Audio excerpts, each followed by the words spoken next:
Bonjour, je m'appelle Idriss et aujourd'hui on va apprendre à sculpter des cheveux stylisés sous ZBrush. Alors pour commencer, on va commencer par commencer. On va faire le concept des cheveux. Alors le concept des cheveux pour ce modèle, on va commencer avec une sphère, on va utiliser Dynamesh et ça va nous permettre de ne pas avoir à gérer des subdivisions. L'idée de cette coupe de cheveux, c'est plus ou moins la coupe de cheveux de Mathilda dans Léon. Petite coupe au carré, voilà, basique. Du coup, pour commencer, je prends ma sphère, je la déforme grosso modo à la forme que je veux, et après, je retire la symétrie, parce que les cheveux ne devraient pas être parfaitement symétriques, sauf exception, bien sûr. Mais là, dans le contexte, on va éviter la symétrie, et avec la broche Clay Build-Up, on commence à poser le flow, la manière dont les cheveux se positionnent sur le crâne. Du coup, voilà, on fait le tour, on essaie la première phase, la première étape de cette sculpture, ça va être de résoudre les problèmes qu'on va avoir avec cette coupe de cheveux. Donc là, on essaie de trouver comment les cheveux vont se répartir, où il va y avoir des démarcations, ce genre de choses. Donc avec Clay Build-Up, très pratique pour déterminer voilà, les mèches de cheveux, grosso modo, sur le crâne. Voilà, j'ai fait un petit creux pour donner un peu de volume aux cheveux devant. Et je rajoute une deuxième sphère que je déplace avec le Gizmo 3D devant. Et ça va nous donner la mèche de devant, la frange. Avec les outils de déformation qu'on peut trouver dans la petite roue du Gizmo 3D, on a accès à plein de petites déformations. Et du coup là, j'utilise la petite boîte de déformation qui s'appelle déformeur tout simplement. Et j'accepte et je déforme grosso modo ma forme comme je veux. Avec Clay Build-Up, je commence à poser quelques mèches, sculpter vers le haut et vers l'intérieur. Donc en général, quand on sculpte, on creuse vers l'intérieur, mais en appuyant sur Alt, on peut lever un peu la forme. Donc c'est bien d'alterner un petit peu pour casser un peu la forme et avoir un peu la sensation qu'il y a des cheveux qui passent par le dessus, par dessous. C'est plus réaliste. Du coup là, avec Move Topological, donc c'est un outil pour bouger son volume en prenant compte de la topologie, donc ça ne permet pas de tout déplacer d'un coup. On déforme un petit peu, et là, avec l'outil pour masquer, je crée un polygroupe. Et sous Dynamesh, je vais activer l'option groupe, ça va me permettre de créer de la géométrie et d'avoir deux polygroupes dans mon subtool. Donc voilà, donc sous un seul outil de la palette, maintenant je peux cliquer pour masquer automatiquement une partie. Et là, ça me permet de commencer à réfléchir à comment les cheveux se répartissent en grosses mèches en fait. En général, ça part de la raie. Donc là, en gros, on a fait la raie des cheveux et on détermine comment les cheveux tombent de chaque côté de la raie des cheveux.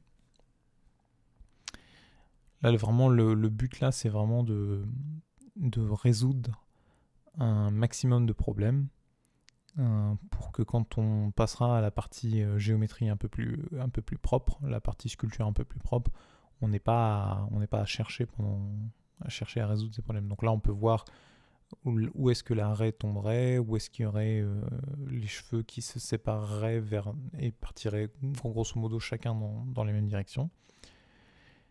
Et du coup, voilà, là on déforme, on regarde sous tous les angles, on déforme un petit peu la chevelure, histoire d'avoir sous tous les angles quelque chose de correct. On fait un peu le tour et on adoucit un petit peu les défauts. Et maintenant, on repasse avec Clay Build-Up pour casser un petit peu plus la forme. Et l'avantage de Clay Build-Up, c'est quand on donne plusieurs à-coups comme ça, eh ben, on crée des accidents et sur la surface, on crée sans vraiment avoir à chercher des traits définitions sur des plus petites mèches de cheveux. Donc voilà, là c'est ce qu'on cherche. On cherche à donner le mouvement des cheveux. Donc les cheveux partent de là et redescendent comme ça. Et voilà. Et en donnant des petits à-coups comme ça, on crée plusieurs couches de volume. Et ça permet de vendre un peu l'illusion de plusieurs couches de cheveux. Alors on adoucit on smooth pour retirer tous les petits artefacts de clay build-up. Voilà, pas besoin d'y aller comme un bourrin.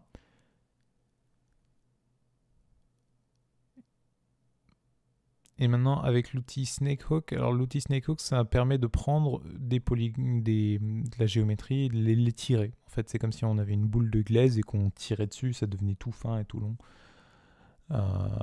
Du coup voilà, ça permet de casser un peu la pointe. Et là avec Clip Curve j'ai taillé le bas des cheveux un petit peu comme si on était passé avec une tondeuse pour faire la forme.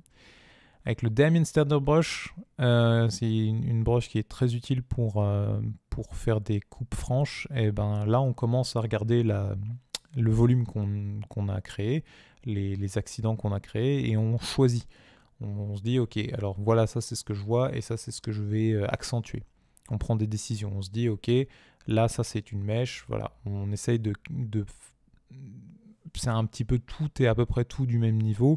Tout est plus ou moins défini de la même manière. Et ben maintenant, on va aller avec notre outil, on va marquer, on va prendre une décision, on va dire ça c'est ce que je veux, c'est ce sur quoi je veux mettre une emphase, ça c'est ce que je veux accentuer. Voilà, pour moi ça c'est un trait caractéristique d'une mèche de cheveux. Alors du coup je prends la décision. Après avec Hard Polish, c'est une brosse qui est très utile pour aplanir, pour vraiment râper la surface et la rendre plane. Et du coup, c'est très très pratique pour définir des plans de nos mèches, comme on fait une coupe de cheveux stylisée. Donc là, on dit en gros, voilà, là il y a une arête et on va un peu nettoyer chaque côté de l'arête pour accentuer nos mèches. Voilà, on casse un petit peu les cheveux pour qu'ils aient l'air d'avoir un peu de volume et qu'ils ne sortent pas comme par magie de la tête. Pareil, Damien Standard. Damien Standard dans les deux sens, pareil, par défaut on creuse, mais si jamais on appuie sur Alt, ça nous permet de créer un trait assez proéminent, assez net, d'augmenter la surface plutôt que de la creuser. Et c'est bien d'alterner les deux, comme ça ça donne un peu la sensation d'avoir des petits cheveux qui sont au-dessus des autres. Et voilà, tout ça pour vendre l'illusion de plusieurs couches. Là, on est en train de créer des couches dans un seul volume. Donc, plus on peut avoir des variations, il faut que j'arrête de taper dans le micro. Je parle comme un Marseillais. Et du coup, voilà, ça permet d'avoir des couches de cheveux et de vendre l'illusion des cheveux. Donc là, on va refaire la même chose pour la mèche de devant. On va creuser pour définir nos arêtes, on va sortir un peu de géométrie, et puis après on va nettoyer tout ça. Voilà, on bouge pour que ce soit plus cohérent, la mèche de devant soit devant.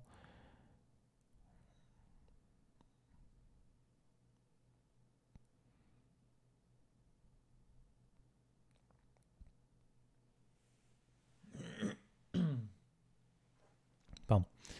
Donc, Snakehook, pareil, pour faire des petites pointes, casser un petit peu plus la géométrie. Mais en gros, voilà, là on a fait le concept de nos cheveux. On a déterminé la coupe de cheveux, plus ou moins, et maintenant... Alors on pourrait garder on pourrait rester dans Dynamesh et puis continuer à travailler encore et encore et encore enfin ça pourrait être notre sculpture finale à ce stade-là. Mais tant qu'à faire, on va aller un petit peu plus loin et faire un truc un peu plus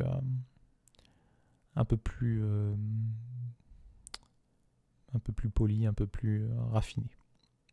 Donc là, on a conçu notre sculpture de base et maintenant on va essayer de faire un truc un petit peu plus raffiné. Donc, on fusionne les deux subtools des cheveux, et ça va être notre référence, et on rajoute, on insère dans nos subtools un cube que l'on déforme pour être plus ou moins un grand rectangle qui va correspondre à une mèche de cheveux. En fait, on va déterminer que on a 4 groupes de cheveux, 4 grosses mèches de cheveux, et dans chaque mèche, on va essayer de faire 3 polygroupes.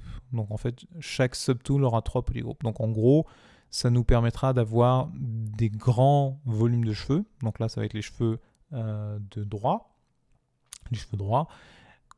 Contrôle avec le 3D Gizmo, quand on bouge, ça permet de dupliquer la géométrie. Et donc là, avec Polygroups, on peut faire auto Polygroups, et du coup là, ça va nous créer automatiquement plusieurs polygroupes. Donc là, on est toujours dans le même subtool, mais on a plusieurs polygroupes, donc on pourra cacher, mon téléphone sonne, pourra cacher plus ou moins des choses quand on en aura besoin. Et du coup, voilà, on a créé notre géométrie de base, et après, on l'a déformée avec les outils du Gizmo 3D, qui se retrouvent dans la petite roue du Gizmo 3D. Et maintenant,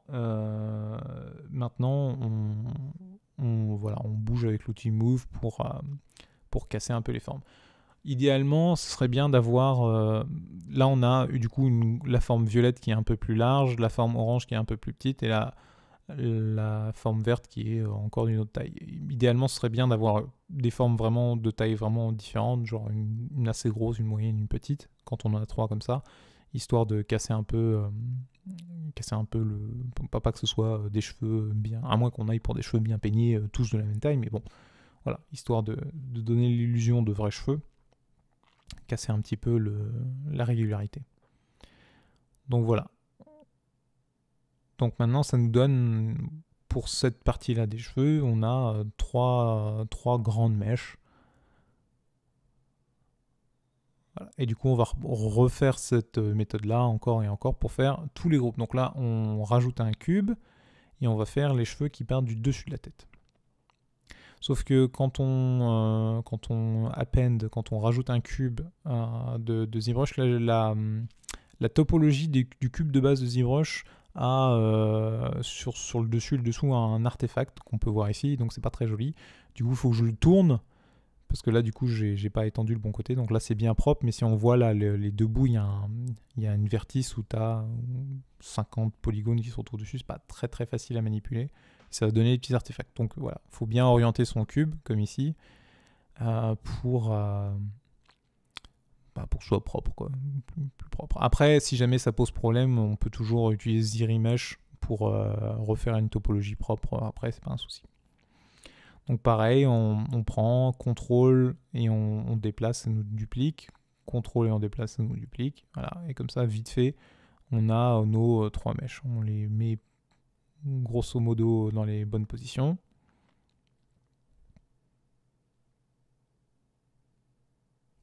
Je sais pas ce qui se passe, mais il s'est passé quelque chose dans l'enregistrement. Donc voilà, on a nos groupes, on essaye plus ou moins d'avoir chaque groupe d'une taille un peu différente de l'autre. Et puis là, avec Move Topo,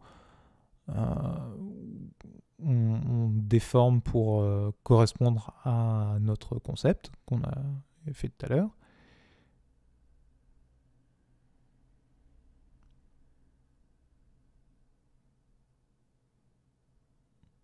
En gros, les cheveux sont plus pincés sur le dessus de la tête, et plus ils s'éloignent de la tête, et plus ils s'écartent un petit peu. Voilà, on essaye de reproduire ça plus ou moins. C'est bien de ne pas monter trop vite en subdivision. Donc là, j'ai déformé grosso modo tous les cheveux. J'ai divisé une fois. Voilà, il faut pas diviser plein de fois et commencer à travailler avec plein de polygones dès le début. En général, ça c'est une recette pour une catastrophe. C'est un bel anglicisme. Mais bon, du coup, voilà, on déforme on divise quand on a besoin. Ça évite les problèmes. Mais bon, là, contrairement à Dynamesh, là maintenant, on peut revenir en arrière. Donc on peut revenir dans les divisions et revenir à peu de polygones, etc. C'est l'avantage de cette méthode-là maintenant. Et dernier groupe de cheveux à l'arrière de la tête. Donc pareil, on rajoute un cube, on le déforme pour être l'épaisseur grosso modo de la mèche de cheveux. On clique sur la petite roue pour avoir accès au déformeur. Et du coup là, c'est Bend Curve, il me semble, que j'utilise depuis tout à l'heure. Voilà. Avec ça, on accepte. On le duplique.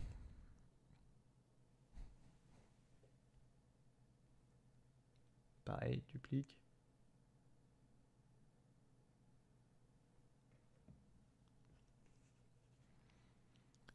On cache les polygroupes dont on n'a pas besoin. On déforme, voilà, on met en place. C'est toujours la même chose. Hein. En gros, là, c'est 4 fois la même chose. Mais ça nous permet au final d'avoir quelque chose, on a plus de contrôle. Et dans l'absolu, plus on en fait, à la limite, mieux c'est. C'est possible de faire ça, donc c'est quelque chose qu'on fera en fin de vidéo, mais c'est possible d'utiliser l'outil Curve Tubes pour dessiner des tubes sur notre géométrie existante. Donc sur notre concept, on pourrait juste dessiner des tubes qui reviendraient grosso modo à faire ce qu'on fait là, sauf que c'est créé automatiquement. Moi, je suis pas super fan parce que ça fait c'est un petit peu moins de la sculpture, c'est un petit peu plus ZBrush qui fait tout pour nous. Et on a moins de contrôle dessus et tout est un peu plus régulier, c'est un petit peu plus pensé, tandis que là, c'est un petit peu plus réfléchi. Donc là, dernière fois, c'est un peu répétitif. Bon, alors là, du coup, j'utilise les déformeurs pour faire une vraie mèche de cheveux, parce qu'on a un gros bloc qui est plus ou moins d'une forme unie. Donc pour commencer, voilà. J'utilise les outils qui nous sont attribués. Voilà, on peut gagner un peu de temps. Voilà, pareil, donc là, on va CTRL bouger pour dupliquer.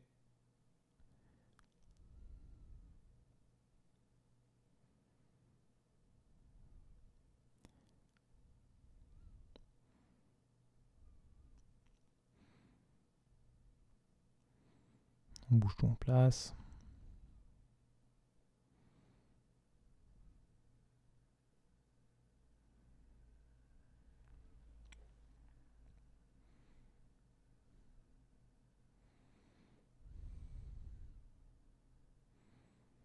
Voilà, comme ça, l'avantage c'est que là, on aura vraiment des cheveux, des mèches de cheveux qui passent les unes sous les autres. Et c'est voilà. Ça, au final, on avait sculpté cette intention-là sur notre mèche de concept, mais voilà, là pour le coup, ce sera vraiment le cas. Et du coup, plus on en rajoute, mieux c'est. Après, comme on fait quelque chose de stylisé et qu'on veut quand même que ce soit contrôlable, du coup, c'est mieux. On n'en a pas fait trop, mais on peut en faire plus. Donc là, j'ai voulu faire 4 mèches au lieu de 3, et pour une raison inconnue, contrôle et déplacer n'a pas marché. Du coup, c'est pas grave, j'ai dupliqué mon subtool, j'ai supprimé tout ce dont j'avais pas besoin, et puis voilà, j'ai bougé ça, et puis je vais remettre ces deux subtools de mèches de cheveux ensemble, et puis voilà, problème résolu. Et donc voilà, là plus ou moins on a notre base de cheveux, peu de polygones, plein de polygroupes, séparés dans chaque subtool. Donc maintenant on a quelque chose qui est quand même très gérable, beaucoup plus gérable. On pourrait du coup en rajouter plein. Plus on en a, plus on peut faire des choses raffinées. Mais là, voilà, là on est déjà pas mal. On a plus de contrôle sur notre modèle. On peut faire plus de choses. Maintenant, le fait d'avoir plein de polygroupes, on va pouvoir masquer certains polygroupes pour travailler que sur une mèche particulière de cheveux. Et voilà, on va pouvoir raffiner notre travail. Donc là, c'est ce qu'on fait. On cache tout. Et avec Clay Build Up, on va faire la même chose que ce qu'on avait fait sur le concept. Avec le Clay Build Up, on va commencer à faire les plus petites mèches de notre groupe de cheveux. Voilà. Et puis l'avantage, c'est que voilà, on cache et on peut travailler sur les côtés histoire d'avoir des cheveux qui passent les uns sous les autres. Et même si c'est pas quand tout est visible en même temps, c'est pas hyper flagrant qu'il y a plusieurs groupes, ben l'illusion est là quand même. On va pouvoir voir des cheveux qui passent l'un devant l'autre. Donc on fait le tour, on va faire le tour de tous nos groupes de cheveux comme ça. Déjà en quelques minutes. On a déjà un rendu un peu plus fidèle. Donc là, comme on a notre géométrie qui est un peu dégueu sur le bas, le truc qui est le cube de base de ZBrush n'est pas très très élégant. Sur le bas, ça fait un truc un peu dégueu, mais ça se nettoie très vite avec Hard Polish. Donc c'est pas vraiment un problème. Et si jamais ça devait être un problème, un petit coup de ZRemesher et voilà, ZRemesher, on reprojette tout et 5 minutes après c'est reparti. C'est pas un souci. Donc voilà, on fait le tour, on déplace tout, comme on a déjà déterminé le flow de nos cheveux, c'est pas, voilà, là on est pas mal.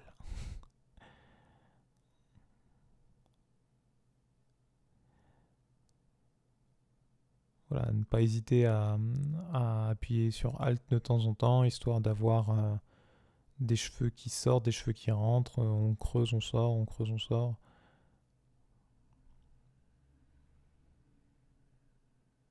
Voilà, pour le coup, avec un Clay Build-Up, on rajoute.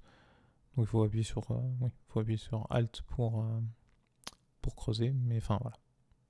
Pas hésiter à le faire de temps en temps. Histoire de sculpter de la profondeur dans les cheveux.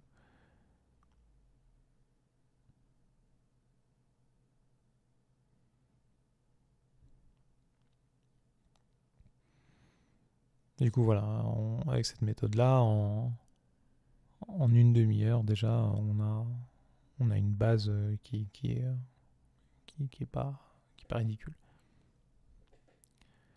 Hop, même chose sur les mèches de devant, plus petits. À partir du principe que les cheveux de devant sont un petit peu plus fins, c'est des plus petits groupes de cheveux. Tac, pas hésiter à aller sur la tranche, histoire d'avoir vraiment des cheveux qui passent par au-dessus, par en dessous.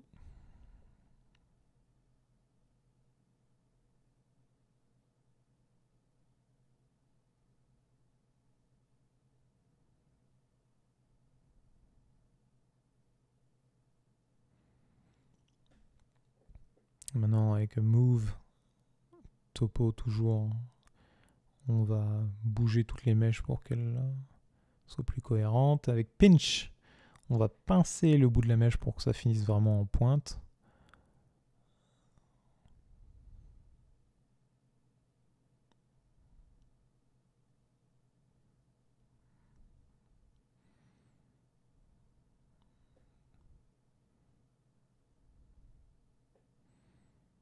Ça, c'est quelque chose que je ne fais pas, il me semble, sur cette coupe-là, mais on peut, pour aller un plus loin, là on nettoie un petit peu tout. Là.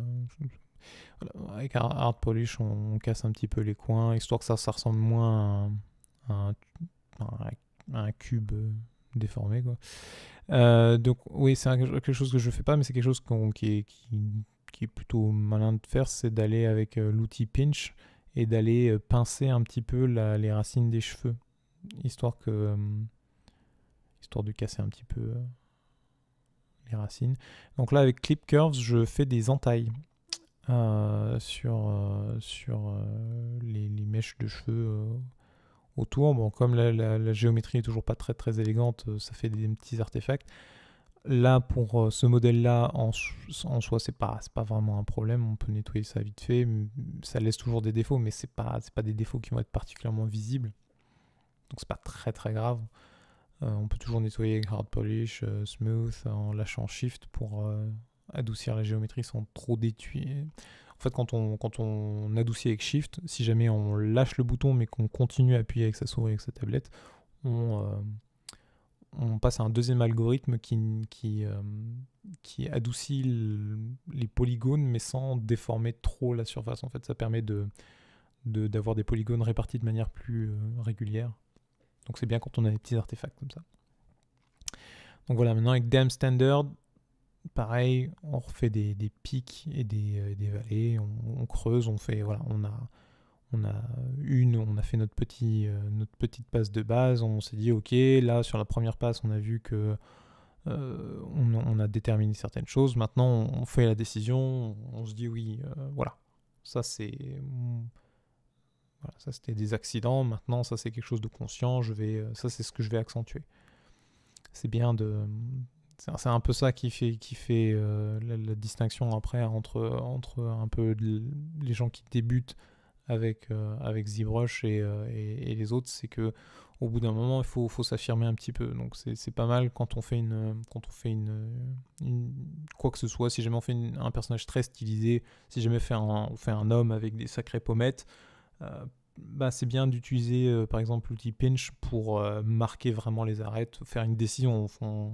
On se dit pas ok là c'est je laisse un truc un peu mou, voilà, non, on fait deux, c'est-à-dire que même si le visage est rond, on va décider de définir quelques arêtes, puis là on se positionne, on se dit voilà, moi en tant qu'artiste, c'est ce que je veux faire sortir, voilà, c'est un petit peu le truc qui distingue un peu les gens qui font quelque chose d'un peu mou, un petit peu pâteau des autres, c'est que y a un moment où on s'affirme un petit peu.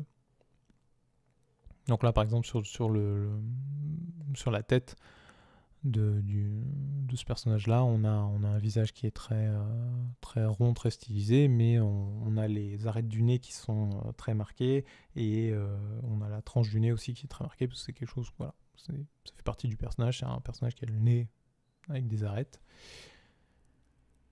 Et donc voilà, il faut faire des décisions un petit peu, ça donne un peu de personnalité.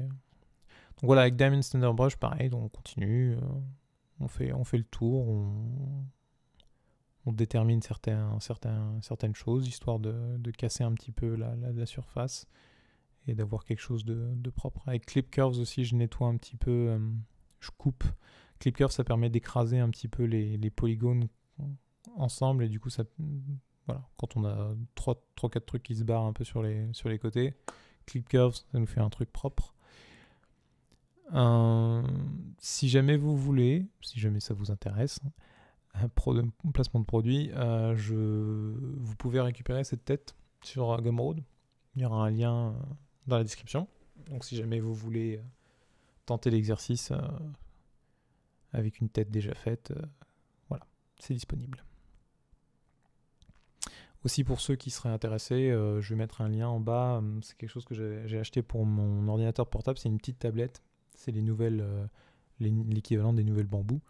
Et en fait, la petite tablette, il y a une version qui est disponible avec ZBrush Core. Donc quasiment tout ce qu'on fait là peut être fait avec ZBrush Core. Donc si jamais vous voulez tenter, vous regardez cette vidéo parce que ça vous intéresse mais que vous n'avez pas ZBrush, du coup il y aura un lien dans la description, c'est pas mal. C'est plutôt pas mal, ça marche, la tablette est bien, ils appellent ça des Intuos maintenant, mais c'est mieux que les bambous d'avant, donc c'est pas mal. Donc si jamais vous n'avez pas de tablette, c'est pas mal. Et en plus on a dans le package, on a ZBrush Core, donc si jamais vous voulez tenter, ça coûte moins cher d'acheter ça. Et du coup moi ça me permettait, sur mon ordinateur portable qui était un peu moins puissant, ça me permettait pouvoir sculpter. Un petit peu moins puissant que la bait. Du coup voilà, là je trouvais qu'il manquait un peu de profondeur dans les cheveux. Du coup j'ai dupliqué le subtool des cheveux de côté pour avoir une deuxième couche de cheveux. final, j'ai pas passé vraiment de temps dessus, donc c'est pas le rendu est pas ouf. Mais l'idée est bonne. Pensez à faire plusieurs couches de cheveux. Plus on en a, voilà, on aurait pu faire une couche extérieure un peu plus fine et rajouter 3-4 épaisseurs de cheveux pour vraiment vendre l'idée des cheveux. Là, pour la stylisation, c'était pas un souci, mais c'est quelque chose, enfin voilà, c'est quelque chose qui est faisable, quelque chose qu'on peut faire. Je trouve que ce serait quelque chose qui serait pas mal.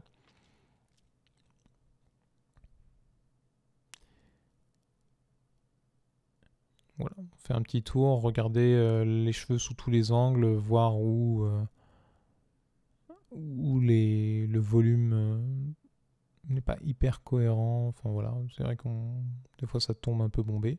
Et du coup là, j'utilise une broche de cheveux pour faire des petites mèches de cheveux. Là, je la fais sur un nouveau subtool, donc j'ai mis une sphère que j'ai cachée dedans. En fait, c'est la. Donc, il y aura un lien dans la description pour la choper. Mais c'est juste le Curve Tubes avec un fall-off modifié. Donc, c'est quelque chose qu'on peut faire à la main. C'est pas extrêmement dur, mais c'est déjà fait pour moi. Donc, c'était pas la peine d'inventer la roue. Donc, voilà, vous pouvez le faire en modifiant les réglages de Curve Tubes. Mais si jamais vous voulez, voilà. Il y a plein de brosses qui existent pour faire des petites mèches de cheveux. Et donc là, en fait, ce qu'on veut, c'est on pose plein de petites mèches et ça va être histoire de casser un peu les blocs qu'on a et de vendre un peu l'illusion des petits cheveux qui volent au vent. Voilà. Donc là, c'est quelque chose, si jamais on voulait, plutôt que de poser des blocs, on pourrait utiliser cette technique-là pour poser plein de tubes comme ça et refaire toutes nos grandes mèches avec ça. Moi, je suis pas hyper fan de cette technique-là. Je trouve ça un petit peu moins artistique, un petit peu moins de contrôle. C'est un peu plus, voilà, on pose. Tandis que là, voilà, là pour ça, là, je trouve ça un petit peu plus approprié pour les quelques cheveux qu'on veut poser, voilà. Enfin, les deux ont rendu très bien. J'ai vu des gens faire des trucs très impressionnants juste avec les tubes, poser plein de tubes, et faire des trucs magnifiques. Voilà, c'est à essayer, mais voilà. Nous, on va utiliser cette technique, mais on va utiliser ça pour quelques cheveux, pour casser un petit peu le volume, avoir quelques petits cheveux qui volent par-ci par-là. Donc voilà, on a tout placé. Maintenant qu'on a tout placé, on utilise l'outil pinch pour les affiner, parce qu'ils étaient un peu costauds.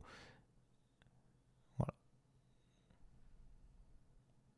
Et on les positionne bien pour qu'ils partent du sommet de l'intérieur de la masse de cheveux, non pas qu'ils flottent par-dessus comme ils sont posés par défaut. Puis là, on va utiliser Inflate pour redonner un peu de volume en dessous. Ça, c'est une variante. Il y a deux variantes de cette brosse. Il y en a une où c'est vraiment un tube, et il y en a une où c'est un demi-tube. Donc là, c'est le demi-tube. Donc c'est pour ça qu'il y a une partie qui est vraiment plus plane en dessous. Voilà. Là, ça fait que je nettoie un petit peu plus certaines parties. Je rajoute du volume en dessous, mais c'est pas. C'est pas bien grave.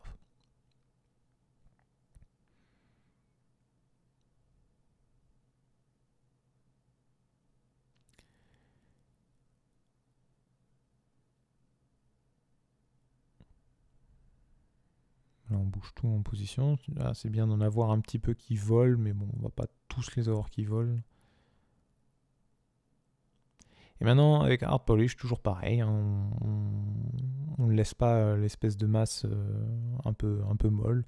On va et on définit nos arêtes. On dit, ok, voilà. Ça correspond à la stylisation qu'on a fait jusqu'à maintenant, donc il faut y aller jusqu'au bout. On va pas avoir un petit truc tout pâteau, mou, alors qu'on a pris des décisions jusque-là. Donc toujours dans cette logique, hop, on y va, on sculpte nos arêtes et on essaie de donner un truc un peu cohérent. Et là, on pourrait, on peut y aller franco. Hein. Là, j'ai rajouté une demi-douzaine peut-être un petit peu plus, une dizaine de petites mèches volantes.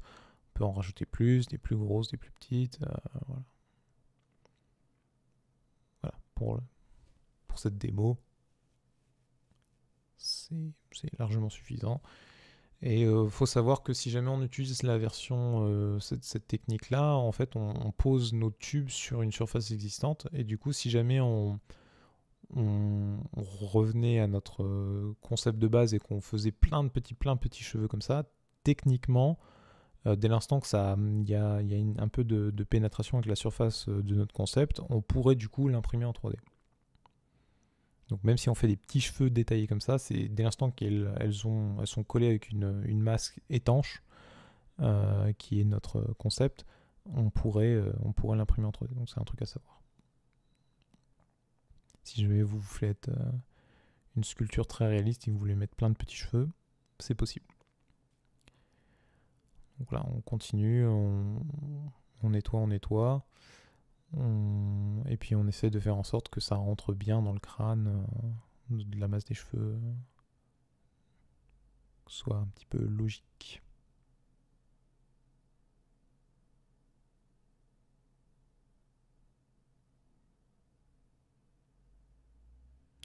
Et voilà, grosso modo, on a fait nos cheveux. Faire un petit tour pour nettoyer un petit peu les artefacts qui sont présents.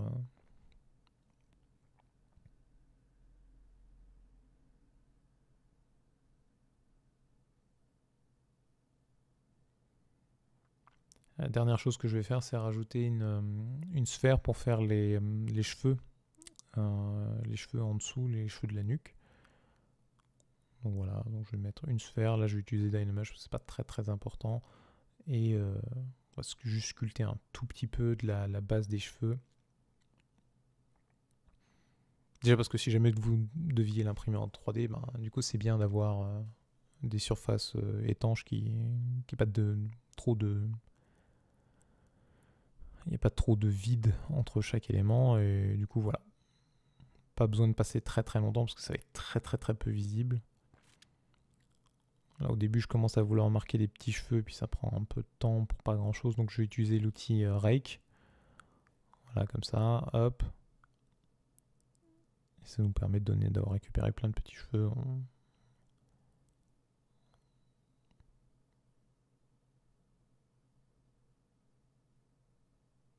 Voilà, c'est pas hyper élégant, mais au final on voit quasiment rien. C'est juste, voilà, sous certains angles, si jamais c'est visible, ben, du coup c'est bien d'avoir ce petit détail là. Et voilà, grosso modo, on a fini notre coupe de cheveux. Donc voilà, j'espère que cette vidéo vous a plu. Si vous avez des questions, des commentaires, des critiques, voilà, ben, n'hésitez pas. Les bases seront toujours les mêmes, maintenant c'est juste une question de temps. Plus vous mettrez de temps, ben, plus vous pouvez faire quelque chose de détaillé et tout. Voilà, donc ça a été fait en 1 heure et quelques. Voilà. Si jamais vous passez plus de temps, bah, du coup, plus de détails. Mais les techniques seront plus ou moins toujours les mêmes. Donc voilà, j'espère que cette vidéo vous a plu, et puis je vous verrai du coup dans la prochaine.